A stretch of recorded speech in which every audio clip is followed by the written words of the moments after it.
My people, what's going on?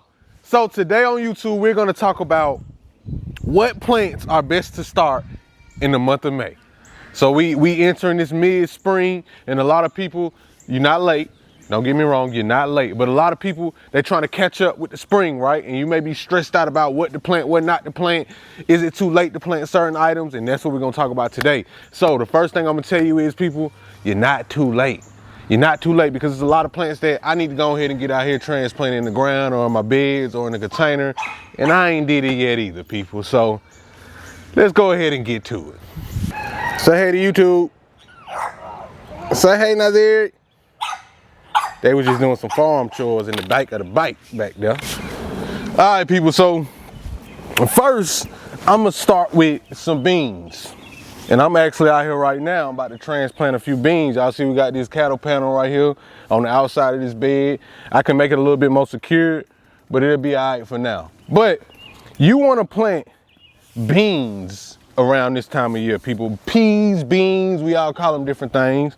These some super rare type of red bean right here I'm planting that a company named BBC & Co sent me. Shout out to them. And you know, transplanting is very easy, so don't make it too complicated, people. I have these biodegradable seed cells I use. Let me bring them a little closer so y'all can see.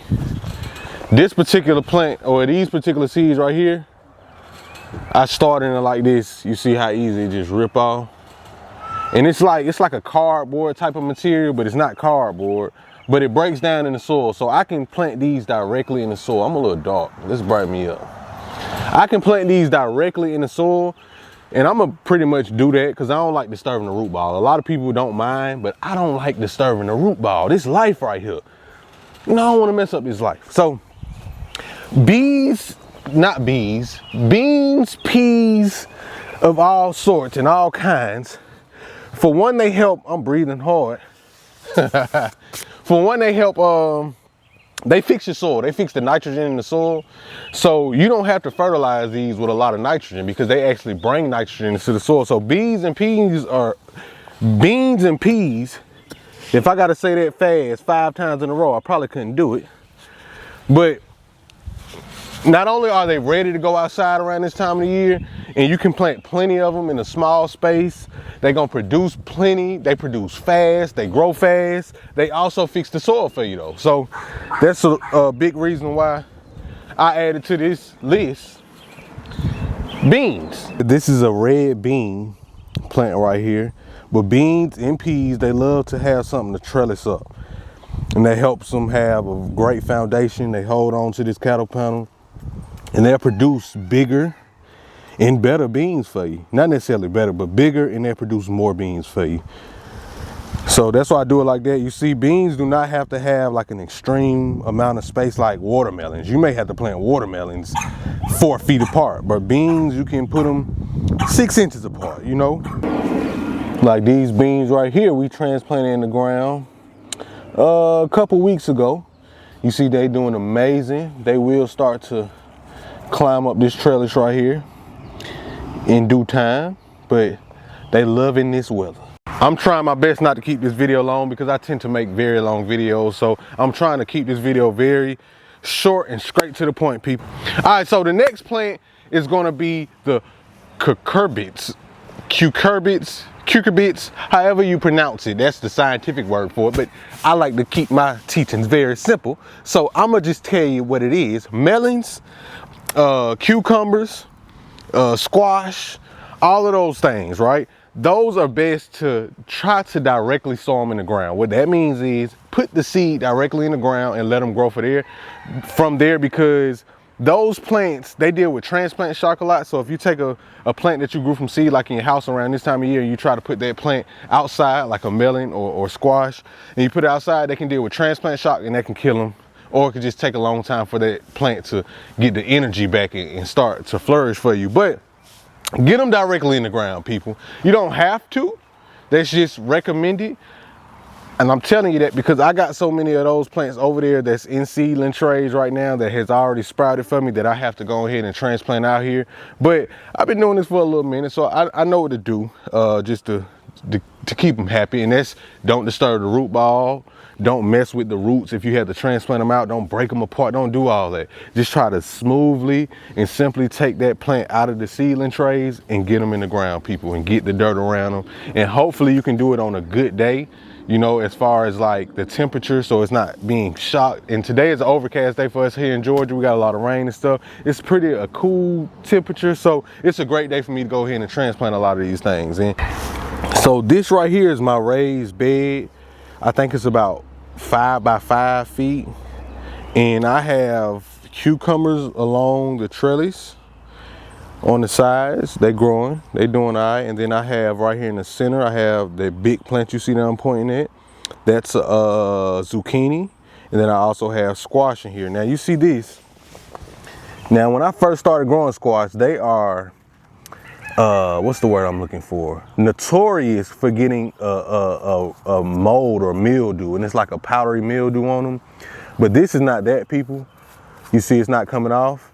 This is like just a variegated leaf that this squash tends to have. So that's all that is. So it's okay. They're doing great. You see they still real up, pointing up and strong. They're not looking like they need water or anything, but a cucumber doing amazing on a super small plant. Now, it's the month of May, people, so go ahead and get your cucumbers, your zucchinis, your melons, get that in the ground now. That's also, along with beans, that's another plant that's perfect to plant around this time of the year because they need that full sun, they need that heat, they need the soil to stay above a certain temperature to be able to produce for you like you need them to do, right? So you're not too late, don't get me wrong, that's why we're making this video right now before May hits, but you're not too late. But just know, these are the proper plants that you do want to grow in the month of May, right? Next, I can come right next door. I'm finna show you. We got some peppers. Can y'all see that bed? Yes, you can. We got some peppers down there. And that's our pepper bed right there. It also has some corn back there in there. I got to put some more corn because that one row of corn y'all see back there, don't mind it. It's just a little experiment. We don't usually grow corn out here, but I'm gonna get it right. But corn is also another good plant. But we talking about peppers right now. In this bed, we got some banana peppers, and we got peppers behind me. We got pepper seeds that just now germinated. We have pepper seedlings and grow out plants in the greenhouse. We got peppers everywhere, people. We grow plenty of peppers. Peppers are great, not only to grow in this time, because that's what this video about. Peppers are great to grow this time of year right here in May because the temperature, the sunlight that they get, and what they need, right? Peppers are great to use if you want to.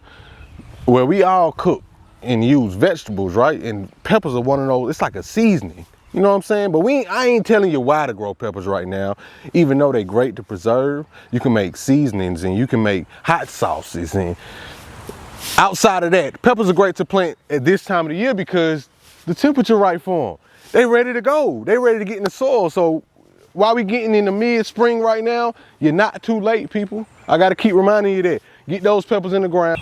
See this pepper right here, ready to get in the ground. It's starting to produce peppers, and it's in this little pot right here.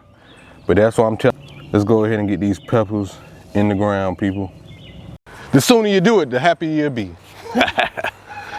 Now, like I love to remind y'all, don't feel like you're behind. You ain't behind, because there's a lot of stuff out here I got to grow too. And Mother Nature, it will do its thing. It's just certain things, it's about timing, and that timing and good timing will help you produce even more versus you not having the extended season, especially depending on whatever state you're in. You want to have the longest growth season you can possibly have, because in some places we going into May, it's just now warming up.